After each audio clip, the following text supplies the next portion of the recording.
Thank you. I'm picking up on the signs from Commissioner McMurray. Call to order the October 28th, 2025 Health and Education Committee meeting. We will begin with the roll call, please. Commissioner Oliver. Present. Commissioner Davidson. Here. Commissioner Wilson. Here. Commissioner Boyd. Here. Commissioner McMurray. Here. Commissioner Gooch. Here. Chairman Dodd. Present. Thank We have a you. quorum. Thank you. Vice Chair Wilson, have you read the minutes? Thank you, Chairman. I have reviewed the minutes from our previous meeting. I find them to be in order. Without objection, I move for their approval. We have a motion and a second. Any comments or changes? All in favor say aye. Aye. Any opposed? Motion passes. Thank you. Do we have any public comments? Excellent. Tonight, I'll jump right in. We have a unique opportunity tonight. We have the honor of Representative Mike Sparks, the delegate for Rutherford County, is interested in, he's sponsoring a bill regarding the age of bus drivers. And he's asked us to receive this information. He's aware that probably the best approach is for us to consider this, and if we want steering to entertain it as our governmental affairs group, then Mike may choose to present there as well. So we will have our first item is and welcome Representative Mike Sparks. And it's great to have the state here, man. Thank you. Thank you so much for the invite. I want to welcome David Settles here. David helped me testify on this piece of legislation. David is Vice Chairman of the Murfreesboro City School Board, drives a bus from Metro, and I often talk about strange coincidences in my life. I call them confirmation, God wink moments. And I just done an interview early this year about this piece of legislation, the crisis of the shortage of school bus drivers.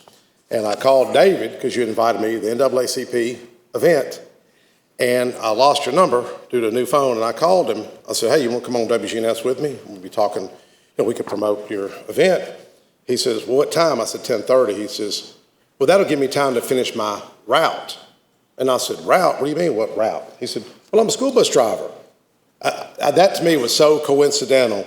And then we talked about on WGNS. But he come up testified on this piece of legislation. House Bill 84 just seeks to help mitigate the crisis of the shortage of school bus drivers. The state of Tennessee, what I call in their infinite wisdom a few years ago, decided to make Tennessee the most restrictive in the nation to drive a school bus. We're the most restrictive in the nation. I don't think there's any country on earth that's more restrictive than the state of Tennessee. There's no state for sure. But we had a 24-year-old that should not have been driving a school bus, I'll argue. There was multiple parents complain, multiple students complained about this guy's erratic behavior, careless driving in Chattanooga.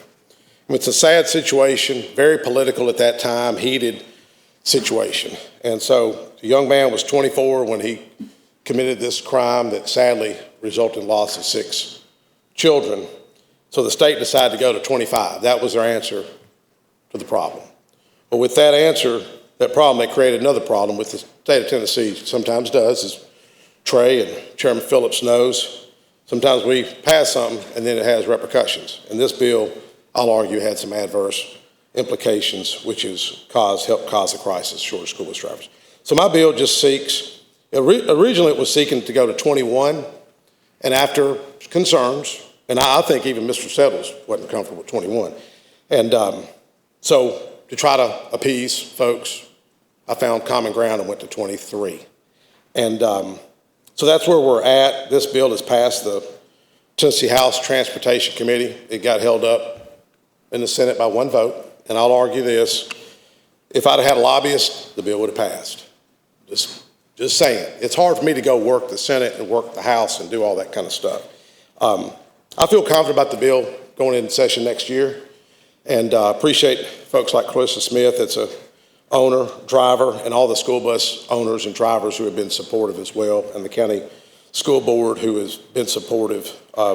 Recently they took action. I think it was a 5-2 vote, so hats off to them for being very supportive. I also have data that's in y'all's packets that support the argument that a lot of the accidents are really happening. Sadly, Commissioner Crawl, it's the older drivers, not the younger drivers, that's causing this. Anyways, he didn't get that little dig. But anyways, it's the older drivers, not the younger ones. I just think this would help, and looking for y'all's support. And when I go to the state, and I have the support of my county commission and the school board folks, it certainly helps when I'm undoing the chairman's bill and I'm undoing the state of Tennessee Department of Safety's bill. So with that, I'll answer any questions that y'all may have for me. Yeah, I had one, Representative Sparks. You said it had been to a committee on the Hill. Which committee? Or It goes to transportation. And forgive me, just educate how many members are on that committee? And it was one vote short of passing? It passed our side with Representative Rudd and Representative Stevens being in support. As far as I know, all my delegations supportive, but they're not on transportation, just Okay. Stevens and Rudd. It failed the Senate by one single vote.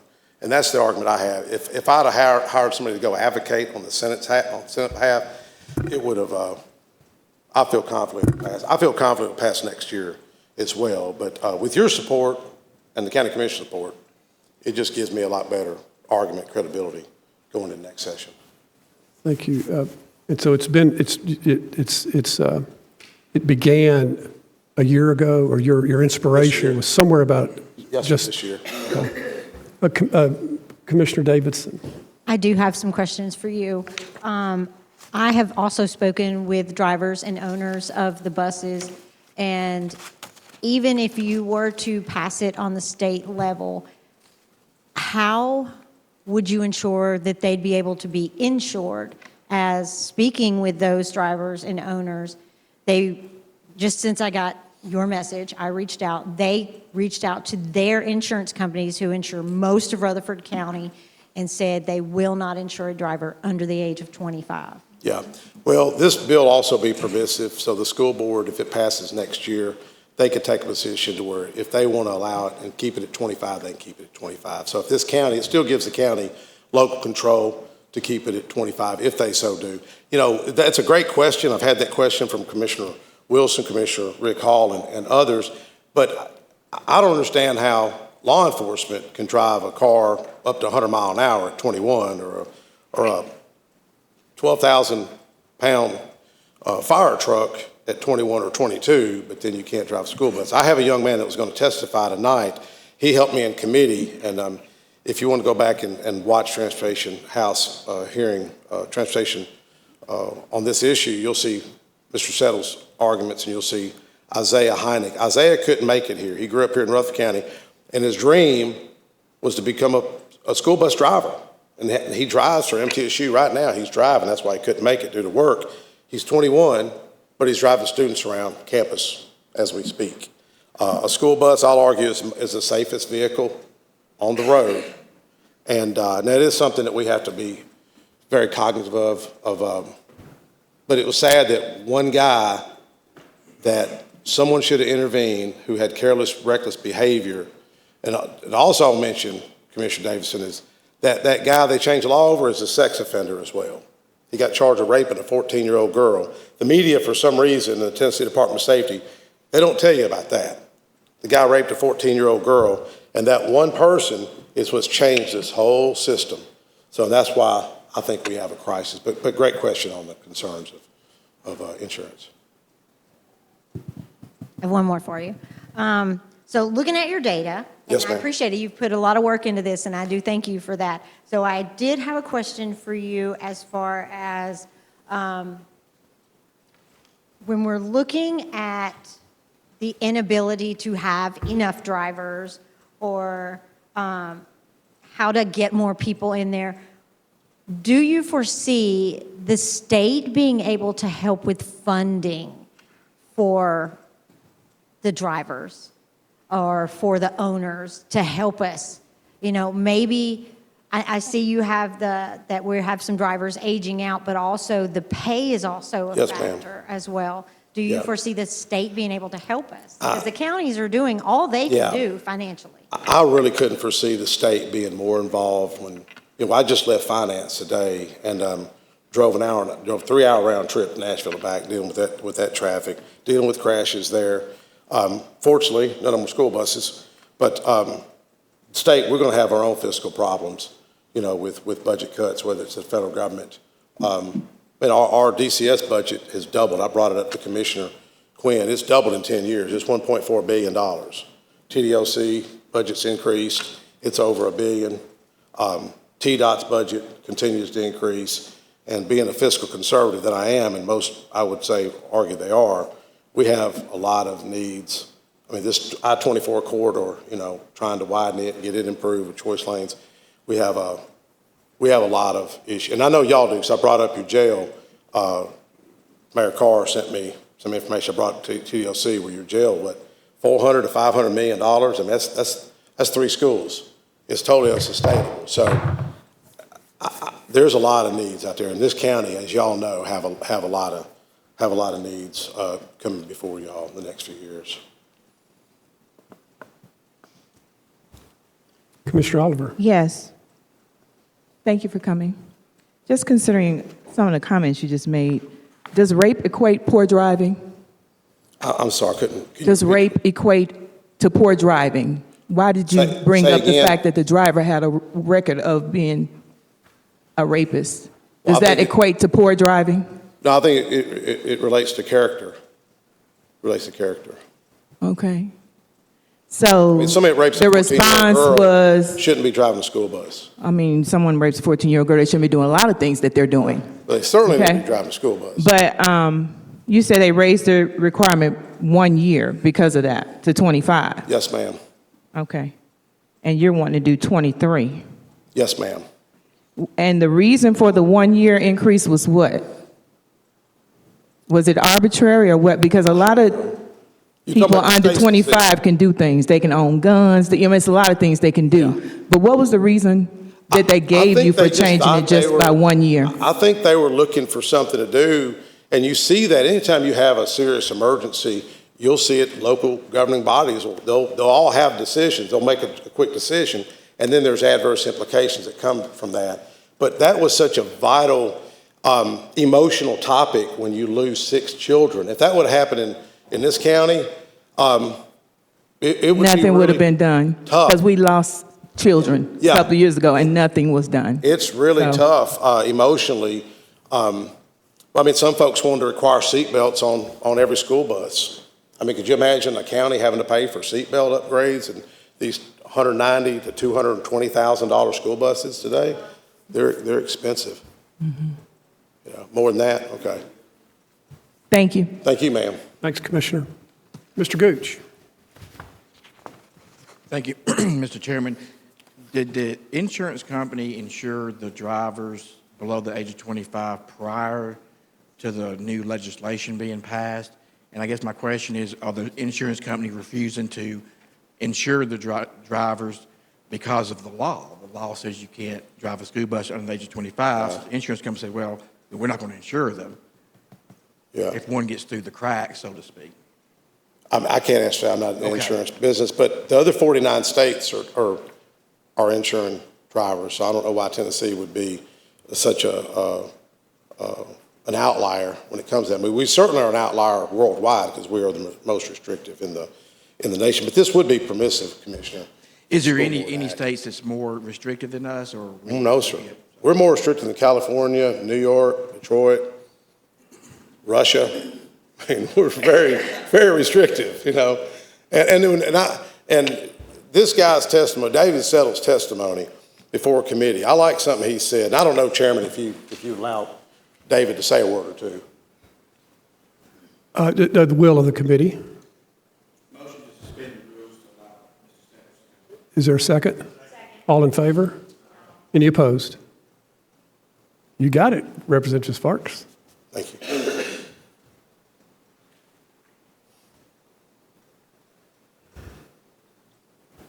Hello, Mr. Settles. If you would, just state your name for the record and on the mic there. Thank you. Good evening. I am David Settles, Is that all? Yes, thank you. Are you a resident of Rutherford County? I am definitely a resident thank of you. Rutherford County. Thank you. In fact, I'm running late for my school board meeting. Really? I'm sorry. No, I did it because of you. Thank you. But thank you, Mr. You don't have to stay. As soon as I you don't- finish, you as can soon as I get split. done, I go. Right on. But no, thank you, Mr. Chairman and committee. I do want to testify on behalf of the bill.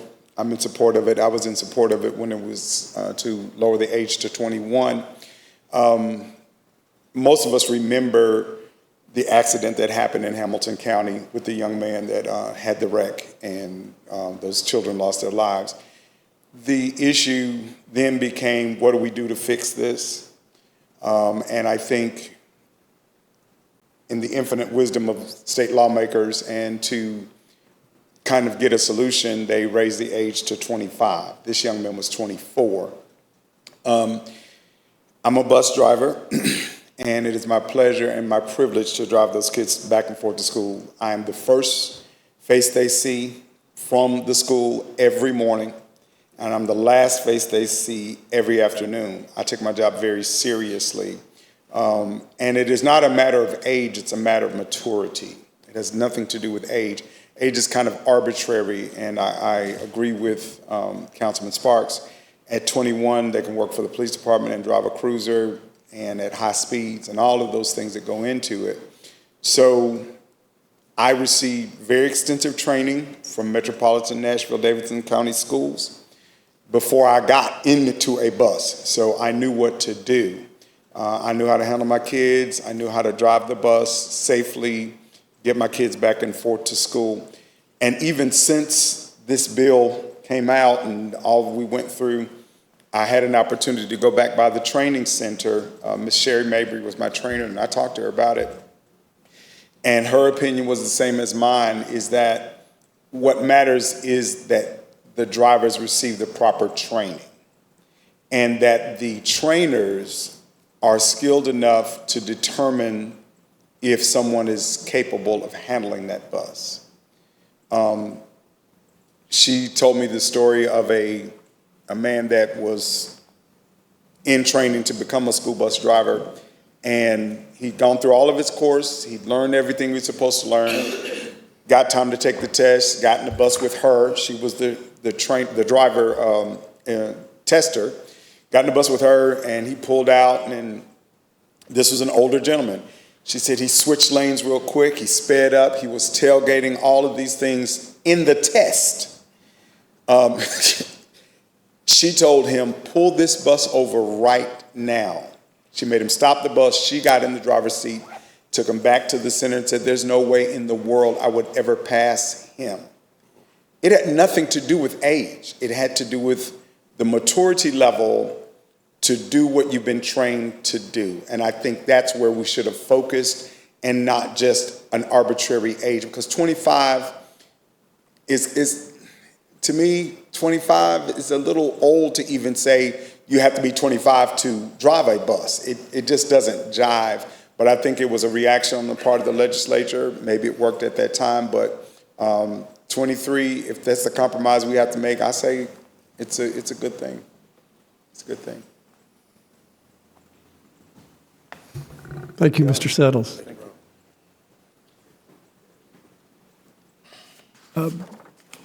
Board, I will, Vice Chair Wilson. I'd like to let Romel go first. No, I just have a quick question. On the back of it right here, what's the statistic? There's no writing on it, so what does this mean? Oh, you got this right here? Yeah, I have That'll the front. show Yeah, I have this part. the 20, What starts with 21 to 30? 21 to 30-year-olds, 3.6 amount of accidents compared to the 51 to 60-year-olds, roughly 28%. 41 to 50-year-olds is roughly 17%. Drivers 61 to 70 is roughly 28%. Drivers 71 to 80 is roughly 12%. And the 3.6 is the accident history of 21 to 30-year-old drivers. This one right here? Okay. Thank you.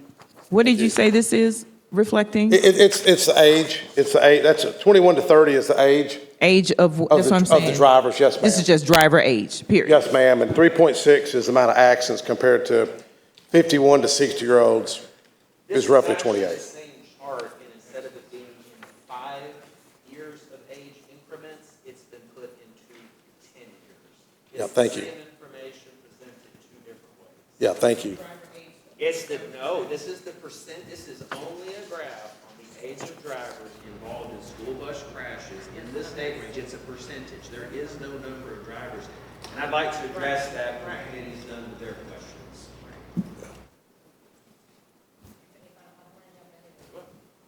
So I just want to clarify the graph. The accident ages of the drivers, but it's not saying if they were at fault, or is it just that they were involved? Oh, sorry. Thank you for that. It's a series of questions. You're absolutely right. And I'm going to have to start with this. The comment on, I'm speaking for myself. The difference in a person under 25 driving a police car and a fire truck, the difference in my mind for this commissioner is the passengers. Yeah. In the police car, there's not 50 children. So everything I'm asking is based on the county commission's a funding body. This is one of the more serious conversations we're ever going to have. You're asked if you want to support a legislative bill to go to the General Assembly that you want to lower the age of a bus driver. I may take that personally more serious than some. You all know I'm from Tulsa, Oklahoma originally. You may not know my brother is a 30-year retired veteran of the Tulsa Police Department. For 19 years, he was the fatality traffic investigator expert. He's the one that was called out to draw it out and to testify in court when there were accidents, and all fatalities, but also general accidents. He was certified with the IPTM, which is the Institute of Police Technology and Management and Traffic Enforcement. I had a call with him today, and I reviewed all the information today. I was able to review all the graphs, and I was able to call people that I respect their opinion, because what got brought up too was nationally we're the most restrictive. So I thought, okay, then I'm going to call my brother in Oklahoma because it's brought up that we're different nationally, right? When I started my conversation, I said, let me start by saying this. The current age in Tennessee for driving a bus is 25. He went, that's amazing. And I said, well, let me finish with why I called you. But that's why he jumped in. And one thing he wanted to talk about is, I don't even know if we need to get into tonight the risk management piece of this. Because there's a big difference, too. There's so many unanswered questions. Before I get into the graphs, let me kind of finish my train of thought here. There's a difference in school systems on liability. Does the school system own the buses and hire and train the drivers? We have a contractor system. That's all I know is this. No reason to get into those weeds tonight, but those are 2 different ways of going about this. That could have a lot to do with ages. I don't know. I'm not an expert in bus safety. I'm a funding expert.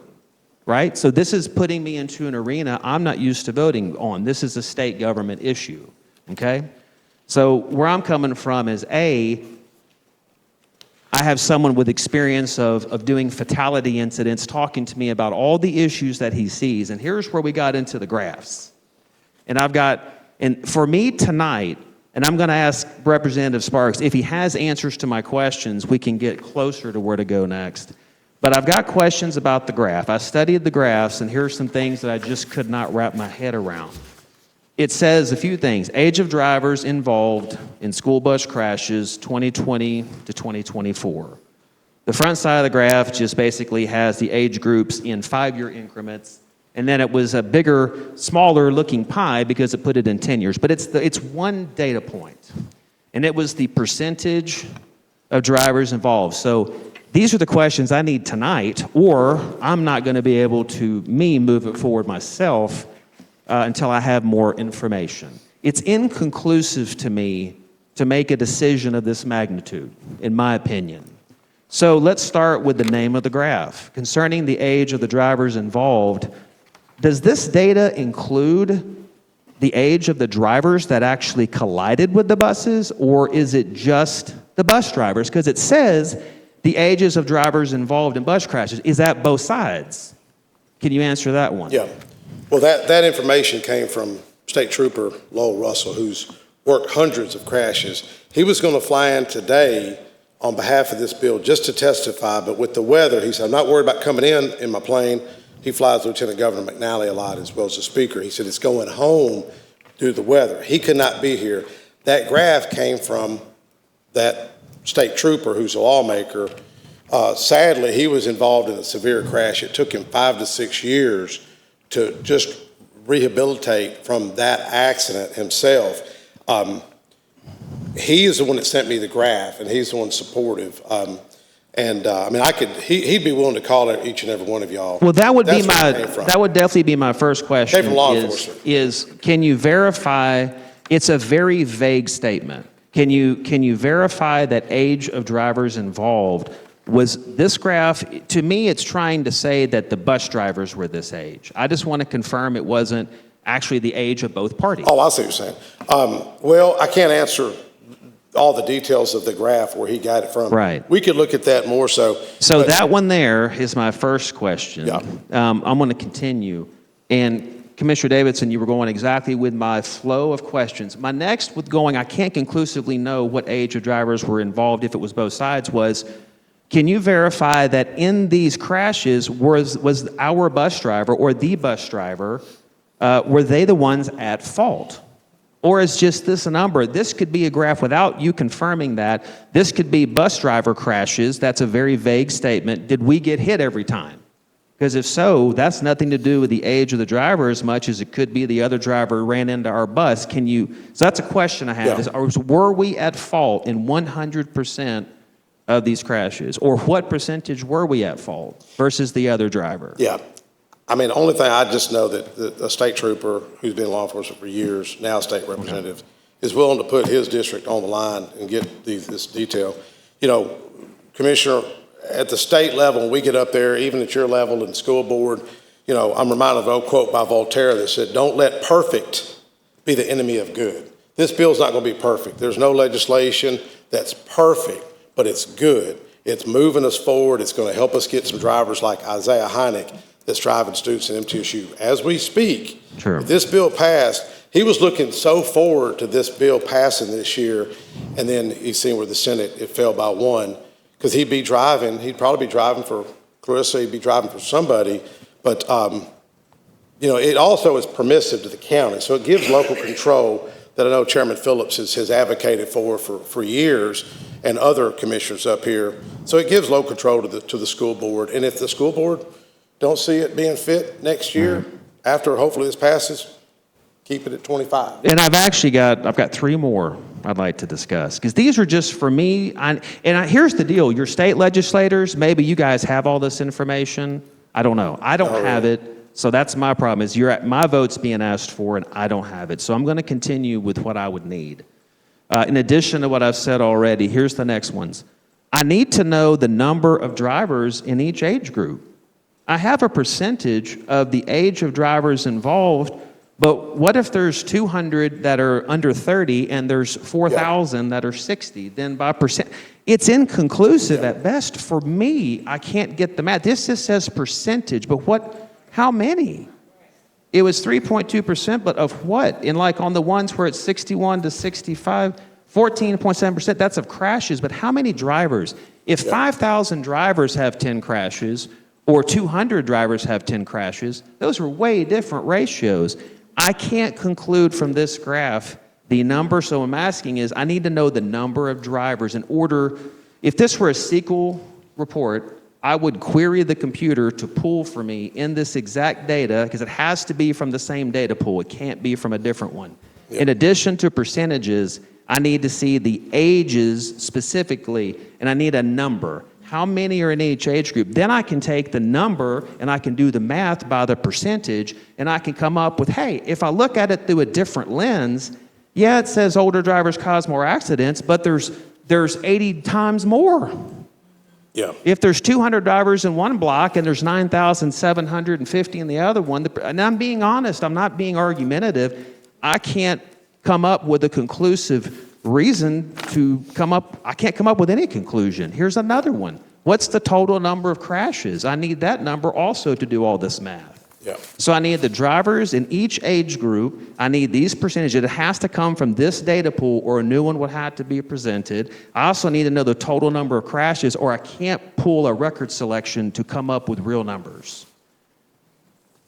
I have more, but I'm going to stop there because without those, I cannot continue to say I'm going to support this because I don't even have enough information to know how many drivers were actually involved by age. I don't know. I don't know how many drivers this was. Well, I think that this is a good opportunity for Representative Sparks to query his first foray into the commission is health and ed. We obviously, I think, are helping him prepare with some really tough questions. And I'm sorry, I think in terms of math before I think of anything, because we're a funding body. So without those numbers, I can't even come up with a conclusion. I can't even have an opinion on this. I just can't tell you that it's safer and it's okay to drop I can't. I don't have anything to support it. I do know this. We're not even discussing risk assessment, but I mentioned before, my brother mentioning a Tulsa bus crash with 35 to 50 kids. Guess what? He said every one of those parents sued the school system. So here's my point. There's a lot to this to unpack. And I feel like for a county commissioner, we're not even in this wheelhouse. If we had these discussions all the time, we might have more information.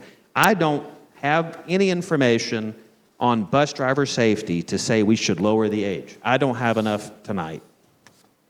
Mr. Sparks.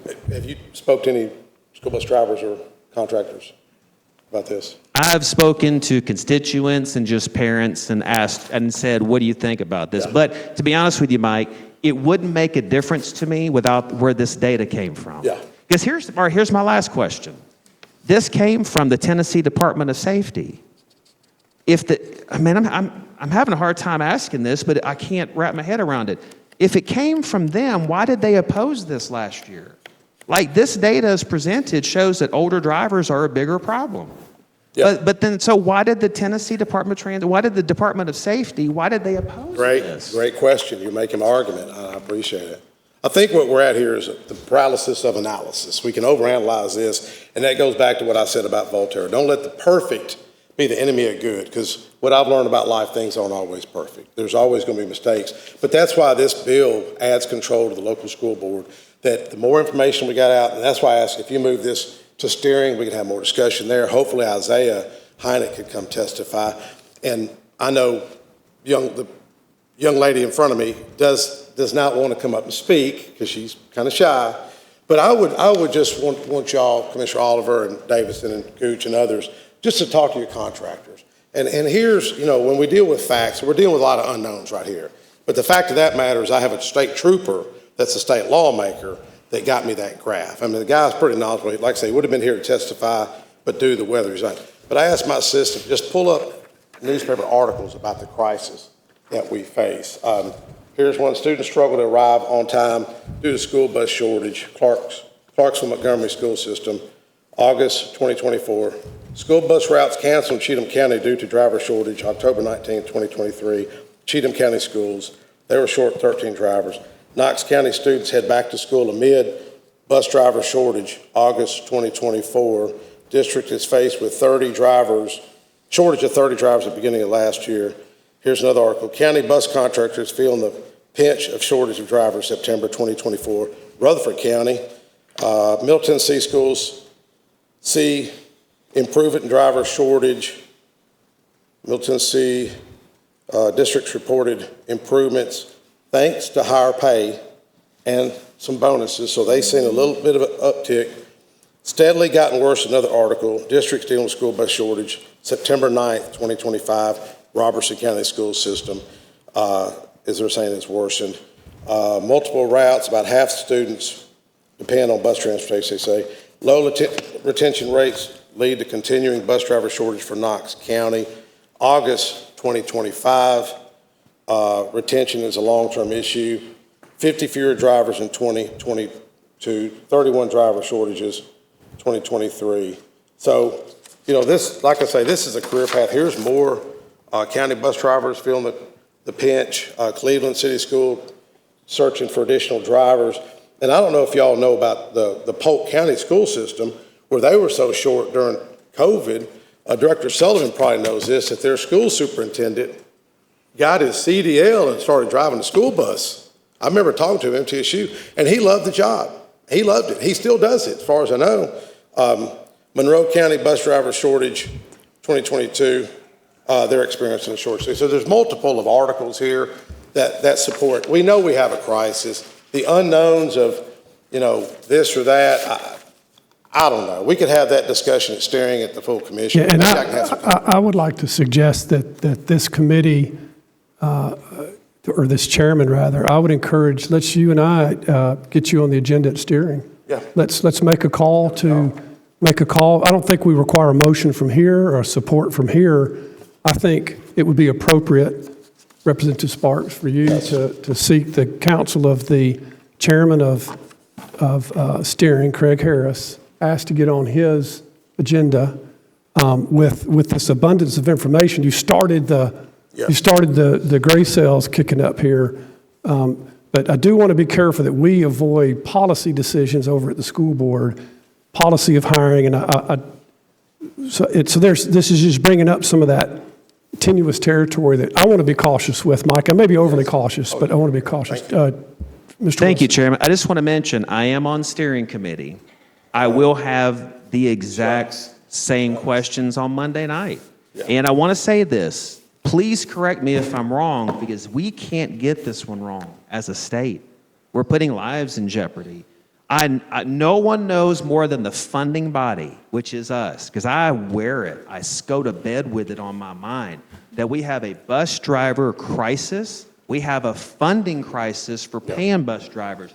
I don't forget a day of my life. This discussion in the presentation today told me that it's safe to have younger drivers because older drivers cause more accidents.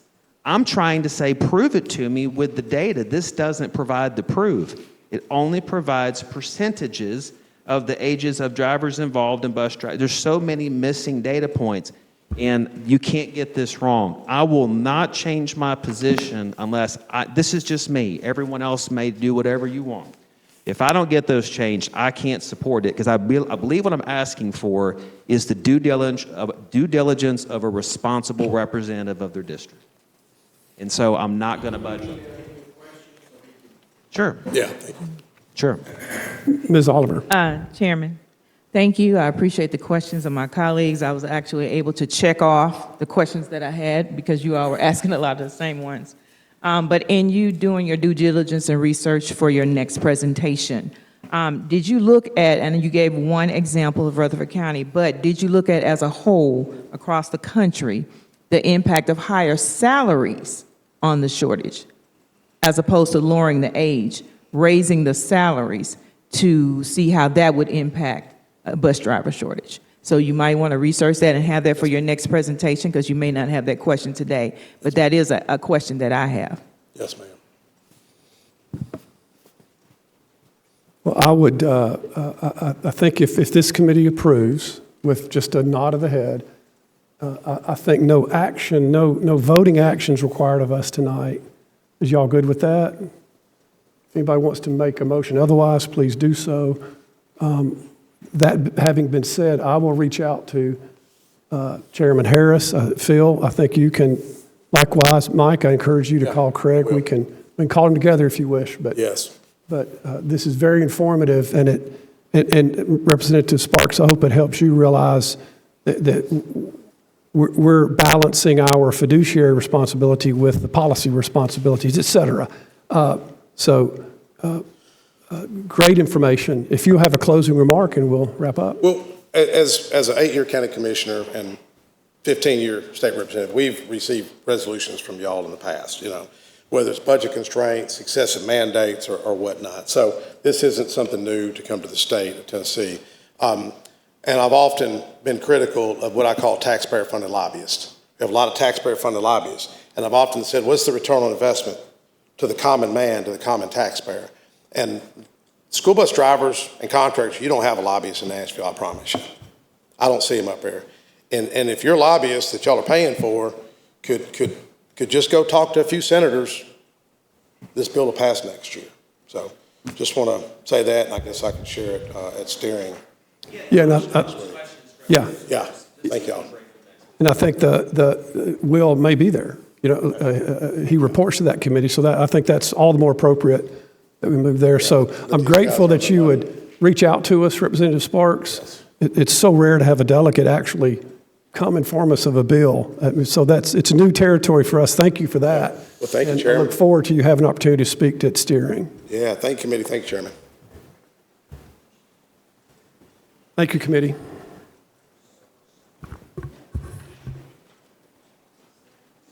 We will now move on to Ms. Butterfield, Director of our Health Department. Hello. Happy fall. Hi, everyone. I just have a couple updates. So we'll start off with the September report, the Protect, Promote, and Improve report that should be on your tablets. One thing I did want to highlight for this past September is that our primary care services, our women's and men's health visit types combined were almost increased by 50 compared to September of last year. So that is really good. For working days, it's almost 4 extra visits compared to last year per day. So our primary care is doing great. And our diabetes outreach has increased quite a bit too with community outreach and some triage calls to some of our existing patients. So we're really trying to target some of our diabetes care there too. Do y'all have any questions about the report? Give everyone a moment to absorb it. Yeah. I have a question. So in regards to the diabetes outreach that you speak of, what are some of the things that you all are doing in regards to that? Because as a diabetic myself, I'm constantly trying to help educate the public on diabetes. And of course, November is Diabetes Awareness Month. So I'm just curious as to what you all may be doing. So currently we have one registered nurse who is runs our diabetes program internally. And we are also trying to hire for a registered dietitian to be part of that team to help just the different aspects of managing that care. And so the nurse that we do have on staff right now, she works with a lot of our existing patients, but also if we have people call that aren't our patients, we hook them up with her just to help manage that and learn and educate. And she does monthly check-ins with them, I believe, just to help manage their care and keep them educated and informed. Got you. And have you, with the current climate or what we may be going through within the next few weeks, have you seen an uptick, or do you think you're going to see an uptick of individuals that's going to need diabetes supplies, test strips, lancets, insulin, any of the type of stuff with the shortages of things that's going on in the So country? the health department doesn't supply all of that for our patients. We hook them up with a lot of patient assistance programs and things like that, but we don't supply that fully for our patients just due to funding and things like that as well. But we are definitely able and willing to help connect to other resources in the community if people are in need. Thank you. Director, I Alden. have a question. The public safety stats we get in public safety, we can get a report about incidences, gun violence, et cetera. Does the health department keep any stats on gun violence? Not locally. I can look and see what kind of statewide reports there are within the Department of Health and send those to you. That would be great.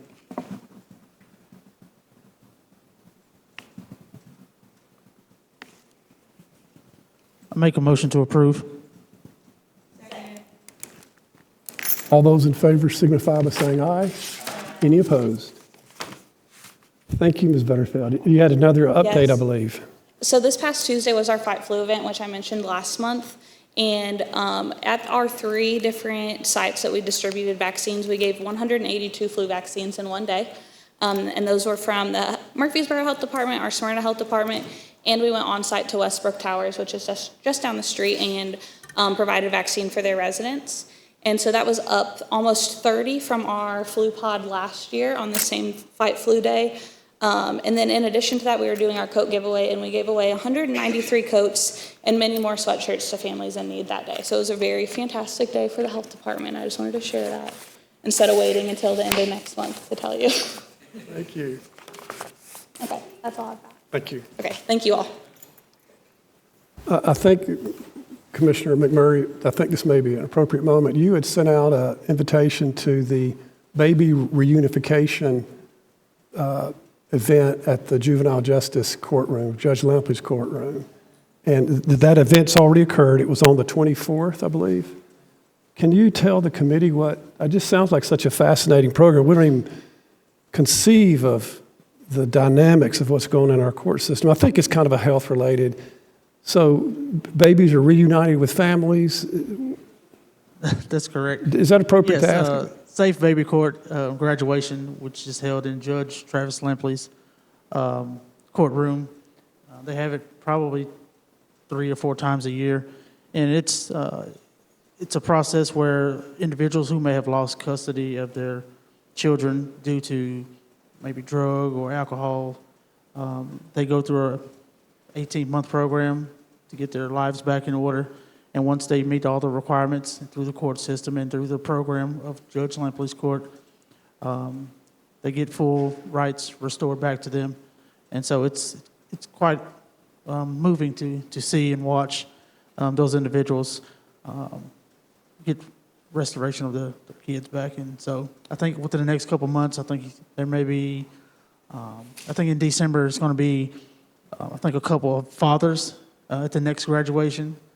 So that's kind of unusual just to see the men getting full rights of their children. So, but once I find that out, I'll share that with you all as well. But I always try to attend those as much as possible, along with the recovery court, drug court, veterans court, all those. Yeah, thank you. We hear about the negative parts of the court system, but the fact that we've got people working diligently, giving their lives to reunifying families, that's just something we need to celebrate. And so these children are coming out of foster care, I assume, or care with a family member, perhaps.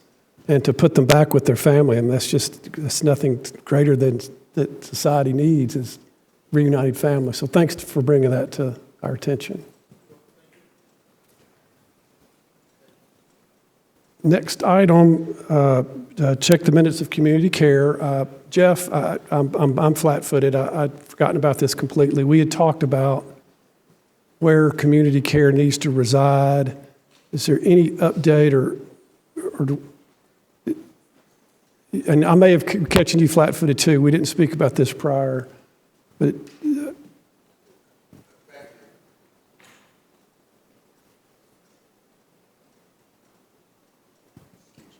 effective kind of semi-sort of the first of the year, that report will not go to any committee. It's a mayor's committee, and the minutes will be held in the mayor's office. We can ask that the minutes still come to here, but we really have no influence pretty much as to how that board operates. It's independent. What we've decided to do, and if you guys will remember some of that discussion, was that we'll continue to put the minutes on here until we decide that we just don't need them. And we really don't need them, per se. There's a number of committees that the mayor chairs, and those minutes go to whatever committee appropriate, like community, like a work center minutes go to public safety, and the minutes to this could still come here if you guys decided that you wanted to. But as far as us having anything to do with it, other than to maybe ask some questions that come up on that, I don't know who would answer them. But okay. But the committee is different than that board is different than anybody else, and they really don't report to anyone other than itself. Actually, they run that committee. And perhaps property management might be the place where the reports go, because there's ever any conversation about their physical plan. If we think that that's appropriate, we can handle that. And Alan McAdoo is willing to take on that if you guys think that that's appropriate. And really, that's probably where it belongs, as we've had that discussion before, simply because really the property we still own. So I'll make those arrangements if that's what this committee wants me to do. I think I would, as chairman, I would think that would be a good place for those to reside. I'll A physical cover it. plant update. I'll cover it at property management Thursday night. Thank you. Is there still a committee member, a commissioner on the board? Is that a tradition or a policy? Do you recall? I know the chairman is explicitly called out in the charter as the mayor. Do you know if It's part of the bylaws. okay, so there will continue to be a commissioner on the board that some committee might influence, or the mayor may do that explicitly. That just another thing to follow up on in Any the near member future. of that board submits an application through our steering committee. The steering committee makes a recommendation for the full council, Okay. including the commissioner that's Okay, assigned to that. great. Thank you. I'll cover it Thursday night and let you know what happens. Thanks, Chairman. Mr. Chairman? Yes, ma'am. Considering we do have the minutes and we do have some information, I do have a couple of, I guess, questions or comments. Just to clarify, the county is only responsible for the building, correct? Yes, we are the landlord. Okay. We Because- we charge, excuse me, we're in a tenancy agreement. Okay, so any budgetary issues related to decreases in Medicaid, Medicare does not roll on to the responsibility of the county? Correct. Nor does The lawsuit against CCR does not roll over into the county? to my knowledge, no. Okay. And then, considering the poor Medicaid rating that it has, none of that issue will impact the county. We're just responsible for the building. not Correct. The operations, not funding, none of that. Just want to be clear, because I've had some questions. Correct. But I will say this is anecdotal. In my awareness as a commissioner and some vague awareness of prior to me being on the commission, just paying attention and previously having their attorney present the relationship to this committee, there have been times in the past when they have had some financial struggles and we loaned them money. We being the county, the consensus of the 21 members was to loan this institution money, was providing health care to some degree underprivileged. But that has been voluntary as opposed to a policy item. And I think kind of the tone is changing some in that regard. Previously, there were some quasi-employees there, and now we've gone completely private with a complete clear board, charter, bylaws that have separated the two. So I think there would be a vociferous argument from the commission if they asked for money. But I'm not the official on that. Where to get those official answers, I think let's let Commissioner Phillips speak at property management next week, and we may want to maybe get that clarification to their board and have them give us an answer. Okay, As great. we divest ourselves of this, of having any representation, maybe they need to give us some. Okay. My understanding, Commissioner Oliver, is that from a legal perspective, we have very little to no responsibility for things that go wrong there. And if they build or add on to it, we probably will issue a bond for them without any responsibility to repay back, similar to some of the bonds that we've done recently. I'll get with Nick and make sure that everything that we've talked about is accurate. And I'll go over that. We'll go over that with property management on Thursday night and report back to this committee next month. Thank you. Going way back when, if y'all would remember the history of that, the county did run that and was responsible for that and lost money hand over foot. And over the last 20 years, that has entirely corrected itself.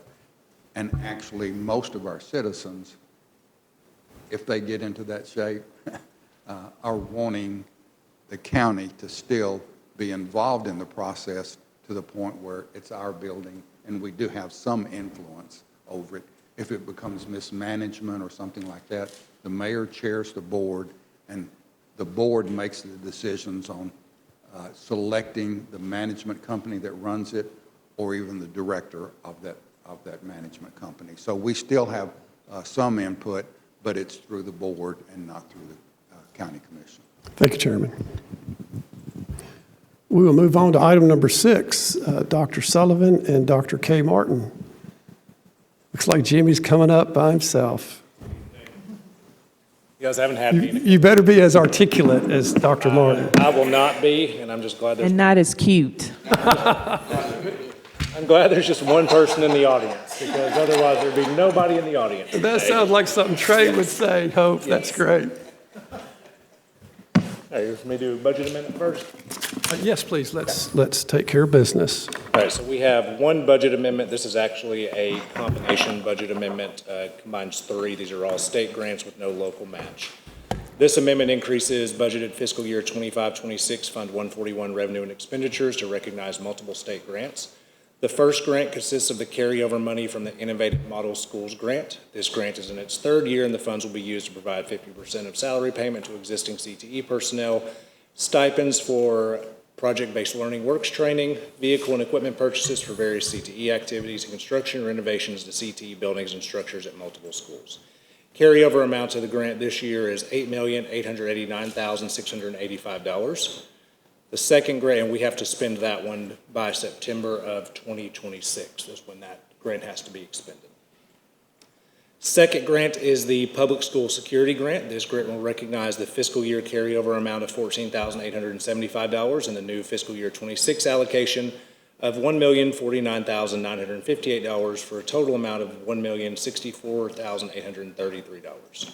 These funds will be used to provide new threat assessment software and licensure, the purchase of flip charts, signage, radio equipment for schools, repeaters for FCC licensure and installs, weapons detection equipment additional, and resistant film. And then the third and final grant is the reoccurring fiscal year 25-26 State Special Education Pre-K grant. The fiscal year 26 allocation amount of this grant is $519,488 with no carryover amount from fiscal year 25. Funds will be used for additional education assistant positions to assist in pre-K classrooms, a compliance specialist, additional training for teachers and EAs, sensory and de-escalation items, and supplies materials for our integrated pre-K classrooms. All these grants have already been approved by the Tennessee Department of Education and do not require a local match. And we talked to Michael to see what was the best way to present them, and he said all of them together were perfectly fine. Dr. Sullivan, Yes. the Innovative Model Schools Grant, Yes, sir. do those funds go into innovative school tasks? And Yes. likewise, the preschool, does it go into preschool? Are they earmarked? They are. Is there oversight that compels you to put them into to block? Yes. So we have to, before we can even get them to you all to approve, our board to approve, and you all to approve, we have at the state level, it's called E-Plan. That's where all of our grant expenditures and applications have to go through. And so you have to have the local individuals in our office approve it, their supervisor approve it, Brian Runyon approve it, myself approve it, a state supervisor approve it, and then a state financial supervisor approve it. Depending on the grant amount, it could even require more people at the Department of Education. Then it comes to us to be able to release to then get everybody to approve. And so you have different thresholds and requirements depending on what the grant is. Historically, in my awareness and hearing from all the committees, using grants for salaries is usually frowned on, and you're 50% here and there. Kind of help us with the So this was actually 75% last year, and it is 50% this year. So something we did with TISA, we talked about it probably 2 years ago. With TISA, you can, and earn funding is the best way I know how to say it. You can earn funding based on the certifications that your students get. And so if your students get certain certifications, they generate more funding. And so we put some of this funding, when it was originally allocated by the governor, into some of our positions to see if we could generate more money than the position actually cost. And so we are reducing every single year how much the grant covers. So last year the grant covered 75, this year it covers 50, next year it's 25, so there are no new positions. We just shifted how we funded to see if we could make some additional funding by those positions. Great question. Thank you, committee. Thanks for letting me jump in first. Yeah. So the total fund rollover, Is 10 million. 10,473,966. Correct. Correct. Is this an annual, how many years, like for instance, as the Innovative Model Schools grant? The Innovative Schools Model Grant started in 2023. A couple of years, okay. And so it has to all be expended by, again, September of 2026, or you send it back. The Safe Schools Grant is a yearly grant, and then the Special Education Grant is a yearly grant. Thank you. But we'll probably have some carryover money again at the end of June. Hopefully not much, because we want to make sure we spend as much of it as possible. But we'll have to do some spending as well from June to September. But I don't anticipate it being a lot. Motion to approve. Any further discussion? Call the roll, please.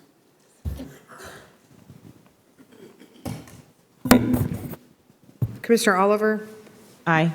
Commissioner Davidson, Yes. Commissioner Wilson, Yes. Commissioner Boyd, Yes. Commissioner McMurray, Yes. Commissioner Gooch, Yes. Chairman Dodd. Yes, ma'am. Motion passes. Thank you. Dr. Sullivan. All right, thank you all. So just a couple other quick updates. First is our current enrollment. Pretty steady with where we were last year.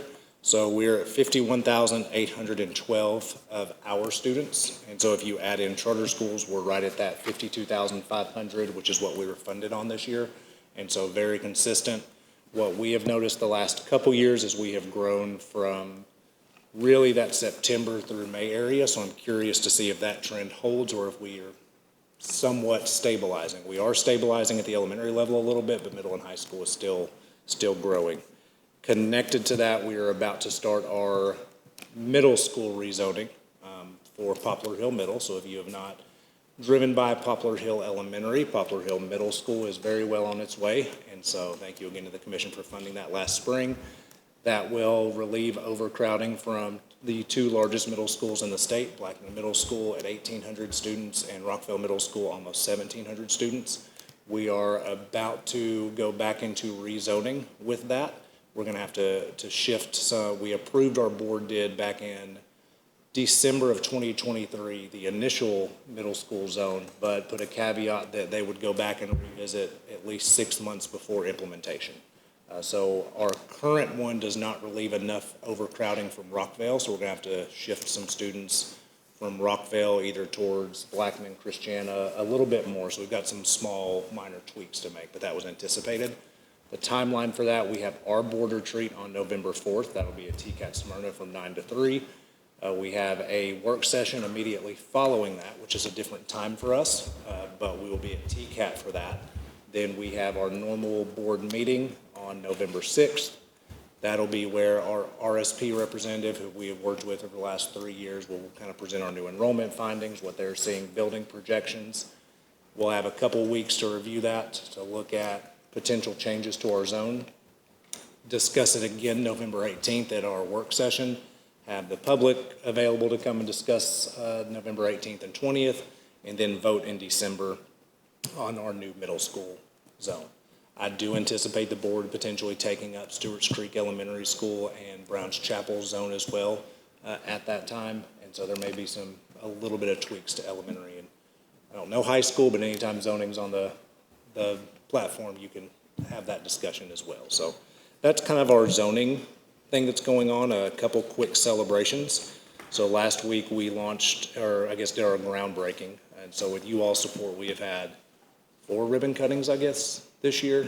And so we also had a ribbon cutting for, you just approved the Innovative Schools Model Grant, and we had our 3 mobile learning labs. One of the hardest things for me leading this district that is so large is that we can't provide the same opportunities at every single school when we're talking about career and technical education because of cost. And so we, middle school-wise, do a really good job of providing these same opportunities. High school is really dependent on what school zone you're in, and we're still working on that.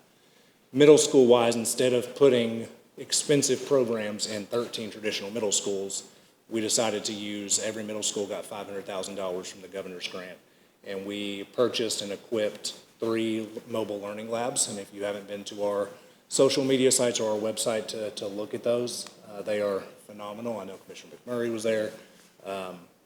The 3 ones that we have healthcare and STEM, we have advanced manufacturing and career exploration, and then we have transportation and construction, and just a little bit about what's in those 3. So healthcare and STEM, we have patient care mannequins in various virtual healthcare settings so the students can actually work on patients with various medical conditions, and you hope that they survive. Not every one of our staff members has been able to make them survive, so I'm glad they're in education and not necessarily healthcare. Advanced manufacturing, we have 3D printers, robotics, welding, and forklift simulators, and then our transportation, we have simulators for heavy equipment, aviation, long-haul trucking, electrical vehicle repair, plumbing, and virtual paint booths. Each lab is also equipped with a wheelchair ramp, and so we are making sure we're ADA compliant, and so every student in the county will have an opportunity for these at every middle school. And so we will rotate the 3 around, so every kid has, I think this was Dr. Martin's brainchild here, she called it the 3 E's. Every kid gets to explore, experience, and then we give them really an edge to when they're compared to their peers to compete, not just globally, but across the state and then locally as well. So we're really, really thrilled with how those are gonna be. At a commission meeting upcoming, or at Health and Ed, you guys are gonna see our robotic dog as well, that you guys will have an opportunity. He will follow whoever we tell him to follow. We'll let you play with it. He'll do commands, anything you need him to do. So we're going to have that. Dr. Martin does not like this idea, but James Evans has already approved it. So that is 2 votes to 1. So we are going to make sure that it makes it here. Other couple quick, we were for the first time ever last week, not just in the education field, but in all of Rutherford County, we were voted the Ruthie's Award for Best Place to Work. And so that is we talk about culture is what sets us apart and has to set us apart to make us feel small even though we're large. And so we were recognized as the Ruthie's Best Place to Work. Eagleville girls just won the volleyball state championship. We had multiple teams competing in soccer state championships today. Unfortunately, they were all eliminated today, but we're still proud of them for being in the final 8. Megan Turnbow is our ESL coordinator. She was named the finalist for Tennessee Supervisor of the Year, so that award would be potentially in December.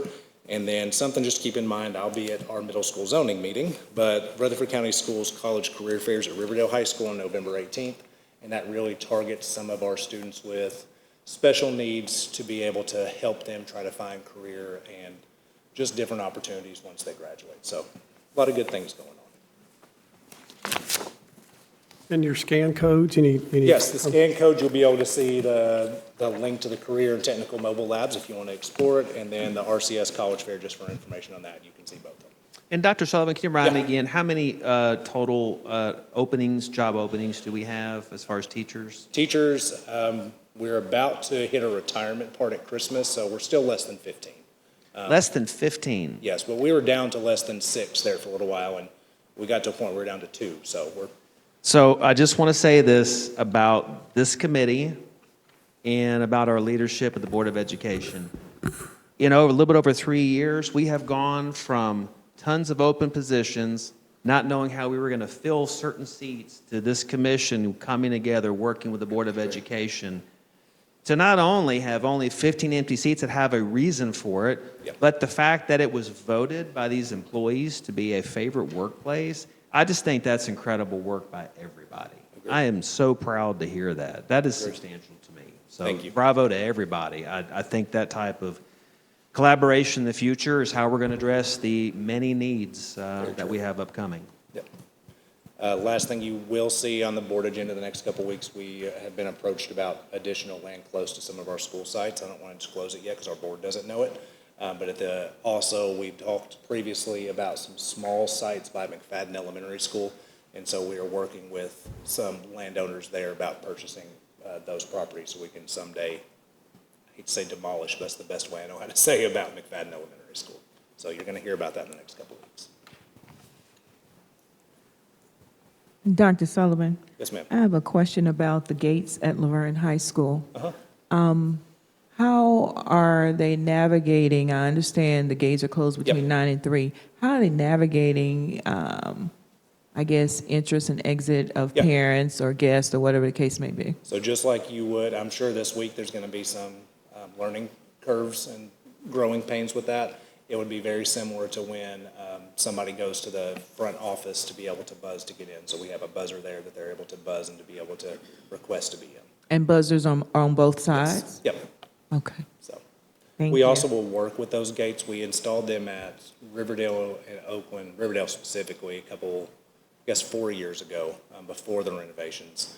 And we had to make sure and move some things around because of the way they were swinging. So I wouldn't be surprised if we have to make a couple changes as the next week or so goes by. Okay. And as you know, I have been on a mission for us to have free school meals. My question is, what is the difference between the cost of a school meal and the alternate meal that's offered to students that may have a bill? I'll find out. I don't have that on me right now. Okay, yes, if you could find that out, I'd appreciate that. I will. And it'll probably be Dr. Martin because at our next meeting I have zoning and Dr. Martin will be here, but I'll be back in December. All right, thank you. Of course. If there's no further questions of Dr. Sullivan, Mr. Wilson? No further questions on his report, but we might need his input on other business to talk about our November meeting. And we might need to. Yeah, thank you. So if he could stay just for a second. Yeah, and it would, Sure. One of the things we had brought up was because it is Thanksgiving week and our next scheduled meeting is November 25th. so we are moving on to other business, y'all. Yeah, carry on. Yeah, we were scheduled for November 25th. It was just to be discussed. Now, Thank you. The two questions. One, can this committee would you like to move up to the week before the 18th? There was nothing on the county's schedule. However, there is a work session. So I think what would happen is if there was any budget amendments that were approved on the 20th, we would have already met 2 days prior. If that's an issue, then we may need to leave it as is. So I just wanted to bring up, if we had the desire to move up, that could be an issue. And this is a conversation for the committee and our commission chairman. So any input, let's go ahead. I think you had a comment? I don't anticipate us having a budget amendment then. I anticipate us having one next Thursday. And that's because of what you're planning to discuss at the 18th is going to be. 18th It's going to be centered and around 20th is discussion. rezoning, so I don't anticipate a budget. I would be fine, we can discuss, I would be fine to move it up to the week prior to the 18th. Just have to see what everybody else wants to do. So yeah, if we have family events on the week of Thanksgiving, this is our chance to push that up. Commissioner Oliver? Is public safety being moved? Because I don't have documentation of public safety being moved. I don't think so. What meeting, what date are they? The day before, the 24th. Okay. Yeah, I don't know about that. It was announced Thursday before last at the county commission meeting. Chairman P. made that announcement that public safety would meet on November the 24th and December the 15th. Right, that's what I thought. So it don't make no difference. The 25th to me if I got to be here on the 24th. I'm just saying. So this committee, we can, if anyone, let's just say if you want to make a motion to move it, we can have a discussion, or we can have no motion and leave it. I'm good with the 18th. Dr. Sullivan, what is the schedule for the Board of Education? Do you guys leave to go home after Tuesday, or do you work Wednesday? What is your schedule? Well, that was actually, Okay. that was what I was considering. Okay, as well, they take the whole week now, right? Okay. I would, Laura, if you want to put that in the form of a motion, and then we can, if there's a second, we can have a vote. Okay, I make a motion, we move November's Health and Ed Committee meeting to November the 18th instead of the 25th. Second. Okay, any further discussion? If not, we'll do a voice vote. All those in favor say aye. Any opposed? Motion carries. Do we need to look at December, Vice Chair Wilson?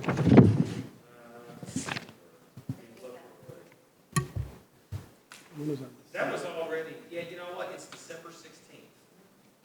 Sorry, I wasn't using the mic. It's on the schedule for December 16th, so that was already moved up. Okay, we're all good with that, okay. Trey, do you want to move any meetings? You're good? That's fine. Thank you, Vice Chair Wilson, for bringing that back on the agenda. I have no other business. If there's no other business, I'll entertain a motion for adjournment. So moved. We are adjourned.